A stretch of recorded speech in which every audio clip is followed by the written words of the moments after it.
Hello,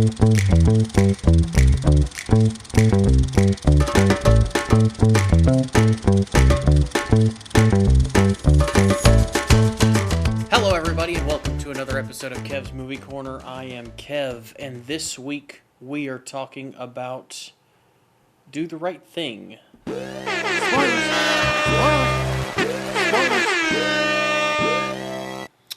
This movie came out in 1989.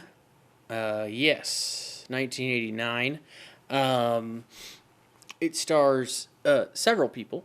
Danny Aiello, Giancarlo Esposito, Spike Lee, Bill Nunn, John Turturro, I think is how you say it.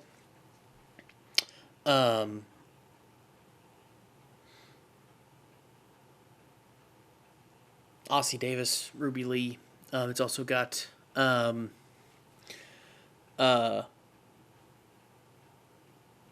can't I think of his name? Samuel L. Jackson in it, and Rosie Perez. There's a lot of people in this movie. Your main characters are Danny Aiello, who plays Sal, the owner of a pizzeria. Mookie, Spike Lee, who plays Mookie, who is a delivery man for the pizzeria. John, I think it's Turturro. I looked it up, but for some reason I can't remember it off the top of my head. Who plays Pino, who is Sal's son, oldest son. Bill Nunn, who plays Radio Raheem. And Giancarlo Esposito, who plays Buggin Out. They're your main cast for, or your main players in this movie for the most part. Everybody else is kind of around and just kind of,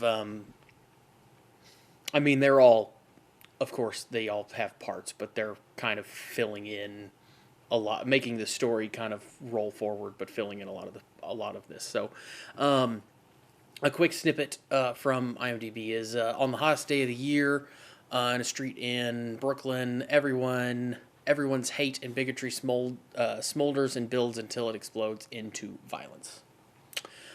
This movie was written and directed and produced by Spike Lee. He actually wrote it in 2 weeks after talking with Robert De Niro about an incident in Howard Beach, New York. An incident in the 80s, in 86, where some African Americans were involved in an attack with some Italian Americans, and one of them was, then there was somebody that was hit by a car and killed in Queens, New York. So,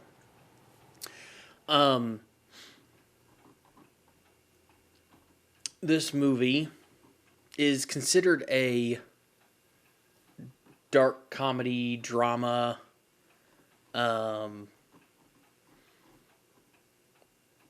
Is what it's said to be on here. I guess there was some comedy in it. I'm not going to say whether or not it was a comedy or not. I don't know that I would necessarily consider it a comedy. I guess so. I don't know. But anyway, like I said, Mookie, Spike Lee plays a delivery guy for Sal, who owns a pizza place. Sal's famous in this predominantly black neighborhood in Brooklyn. And you've kind of got all this stuff going on, but eventually Buggin Out comes in to get pizza, and he gets upset. He's basically, he likes to talk. He's a big-time activist, what he is, and he's explained as a person who will talk about his activism to anybody who will listen in the what I've read here. But he gets angry with Sal about his Wall of Fame not having any black people on it. It only has Italian Americans. Sal says he doesn't have to put any black people on it, and eventually kicks him out. And at this point, Buggin' Out decides that he's going to boycott Sal's. Nobody wants to because everybody grew up on Sal's. Sal has been there for, I think it's at one point in the movie he says he's been there for 20 some odd, 25, 30 years, something like that. So everybody loves Sal's. They've been there. He's been there for forever. But he does get Radio Raheem. Buggin' Out does get Radio Raheem to agree with him because Radio Raheem and Sal kind of have a falling out at one point as well, or kind of a run-in as well. So over the music that Radio Raheem just kind of, he carries around a boombox and blasts it everywhere that he goes. So playing one song, Fight the Power by Public Enemy. So he just blasts that everywhere he goes. So you've got this going on. At one point in the movie, it's a hot day. A few of the kids open up a fire hydrant and are playing in the water. Some cops come and close the fire hydrant and, tell them not to, if anything else happens, they'll be back and they'll, arrest them or, take them off to jail or whatever. So anyway, you've got kind of tensions growing. Everybody's hot. Everybody's annoyed. There's just kind of everybody's just kind of annoyed with everything at the moment. And it's just kind of, tensions rising in this neighborhood with everybody going on, with the heat and just everything. And as this goes, you learn that Sal's son, Pino, he's becoming more and more overtly, or not becoming, but overtly more and more showing his racism. And speaking out about how racist he actually is, that he doesn't like any of these people. And Sal's, telling him like, hey, these people are, what's put food on your table. These are great people. He's trying to tell them that, but he doesn't listen.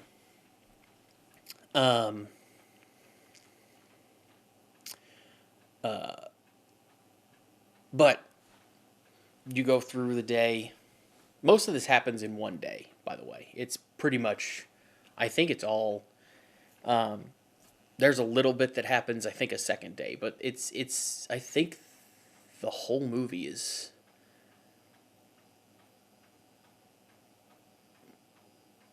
one and a half days, like one day and one morning, and the next morning. But, that evening, that first evening, Buggin' Out and Radio Raheem come to confront Sal about the Wall of Fame. Radio Raheem won't turn down the music. They get into a shouting match. Sal eventually loses his temperature and destroys the radio that Raheem has with a baseball bat. And they get into a fight, which ends up spilling out into the street and attracts a crowd. Everybody gathers around. And the police show up.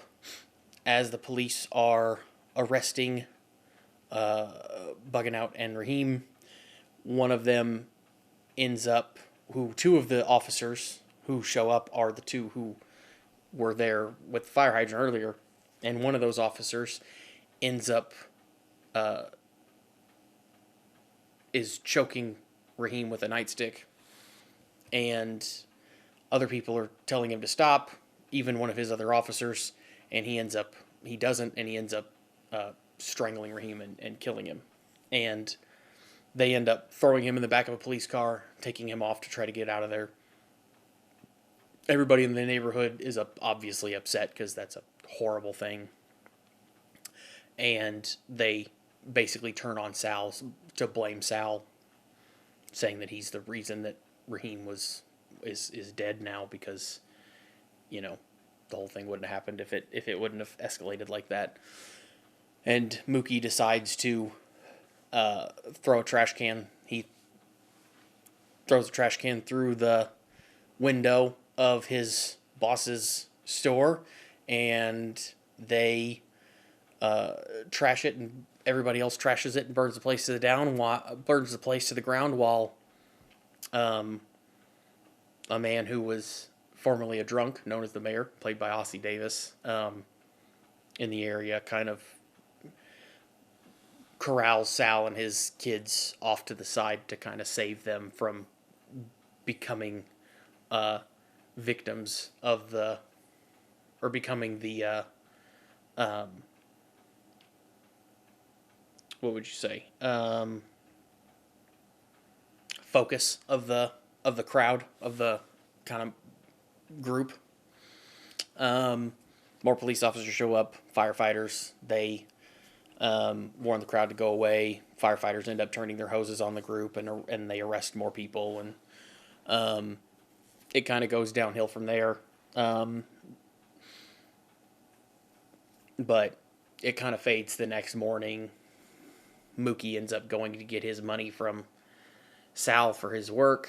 They kind of have fight a little bit, but end up kind of reconciling a little bit. And Mookie goes off to be with his says he's going off to be with his son, and that's where it ends. And you see it fades to black, and then two quotes come up, or two different quotes come up on the screen. One from Dr. Martin Luther King that says, violence is never justified, in more words. And then one from Malcolm X that says, that claims violence is intelligence when it's used in self-defense. So, and then Spike Lee dedicated it to 6 black people, who were killed by police officers and a mob of white people. So, yeah, that's where the movie ends. It was a good movie. It was about 2 hours, right at 2 hours long. It was interesting to watch. It is a, obviously social commentary. But it was good to watch. It was something interesting, and I enjoyed the eye-opening, I guess, experience of it. I thought it was something that people should see. I thought it was interesting that Spike Lee did have like other people in mind to play some of these characters. Like Robert De Niro was supposed to play Sal at one point, but backed out because he didn't want to play characters like he's played before, I guess. Is what it said, or what I found. He also, Spike Lee did get angry because a lot of white critics at the time suggested that black audiences wouldn't be able to restrain themselves, and this movie might cause violence. And he, as late as 2014, which this movie came out in 2019, so as late as 2014, said that it was, basically, he called it racist, which totally get that. And said he didn't remember people saying that,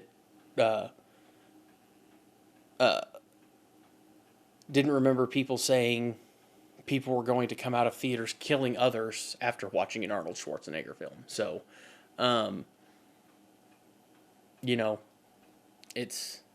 it's kind of a, I get that. Yeah. It's a problem. So, But this movie did get nominated for 2 Academy Awards: Best Supporting Actor, Best Original Screenplay. It did not win either one of them, but Spike Lee did win for Black Klansman, which came out a couple of years ago, which I think was for Best Adapted or Original Screenplay. I don't remember which one that one was. But anyway, yeah, I thought this was an interesting and an interesting movie to watch, and a good movie to watch. I think it was I wouldn't say fun, because that's I